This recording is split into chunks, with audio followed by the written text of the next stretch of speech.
来乡亲啊，继续来看桃园市伫日本东京新宿这个所在，开千外万伫3D 的电视墙落广告，宣传桃园的观光，但是引来着批评。网友讲，这个影片根本就是2D 的，不是3D 的。啊，桃园市民进党的议员嘛吐槽，讲迄个配色是超华国美学，互人看到感觉见笑。 华国美学的意思，其中一种的意思就是政府单位互人感觉会硬要的文宣。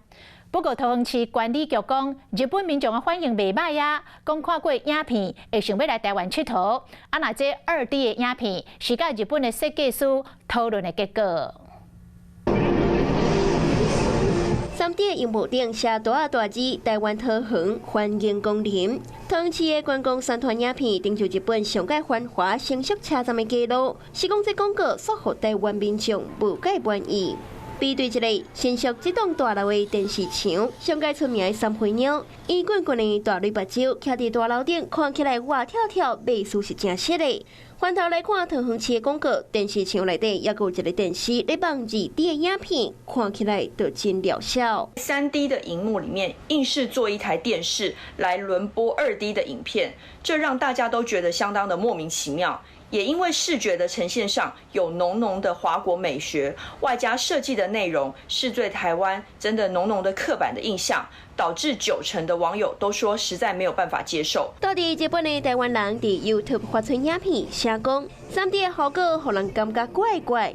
桃园市议员王庆辉看了嘛是吐大气，讲这广告的配色，敢讲是含出名的排骨店是同一个设计师心。 桃园市伫新宿的广告标案开1000班，7点钟会放2摆，为11月20一直放到12月初3为止。虽然讲去互台湾人吐槽，不过桃园市管理局说讲，日本民众反应阁袂歹。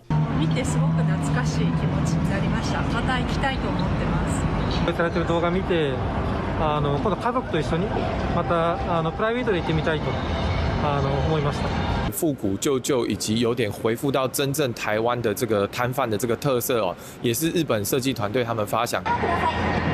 穿球衫的台湾乌鞋是台湾精品种的吉祥物福鞋，也伫2礼拜前登上新宿的电视墙，高侪网友各一旦讲出红不让，吸引到真侪民众。是讲这摆桃园市的广告去互美工开档金，说无高品质，互台湾人是真失望。 Hello， 我是雷亚，想要抢先掌握最及时的新闻资讯吗？赶快订阅、按赞、开启小铃铛，锁定华视新闻 YouTube 频道。